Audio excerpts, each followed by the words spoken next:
చేస్తే అద్భుతాలు జరుగుతాయి. స్తుతిలో, ఆరాధనలో గొప్ప మహిమ దాగి ఉంది. ఎందుకు ఈ మాటలు చెప్తున్నానంటే, మనకు ఎన్నో బైబిల్ గ్రంథంలో ఎన్నో సందర్భాలలో మనం చూస్తే ఈ యొక్క ఇజ్రాయేలీలు అనేక సందర్భాలలో దేవుణ్ణి స్తుతించారు. విజయం లేదు.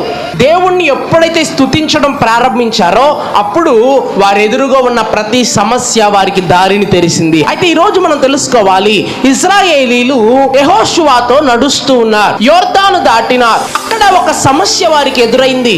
వారికి ఎదురుగా ఒక పెద్ద గోడ ప్రాకారం నిలబడింది. ఏం చేశారంటే మూసివేశారు. లోపలికి ఎవరిని వెళ్ళనివ్వట్ల, బయటకు ఎవరిని రానివ్వట్ల. అటువంటి పరిస్థితుల్లో ఈ యెరికోని స్వాధీనం చేసుకోమన్న దేవుడు అక్కడ యెహోషువకి ఏ దారి కనబడట్ల. స్వాధీనం చేసుకోమన్నాడు దేవుడు, కానీ ఎక్కడికి వెళ్తానికి మార్గం లేదు. ఇప్పుడు ఏం చేయాలి దేవా అని అడిగితే అన్నాడే, మీరు ఆ చుట్టూరా ఏం చేయాలా, నన్ను స్తుతిస్తూ ఆ చుట్టూరా తిరగండి అన్నాడు.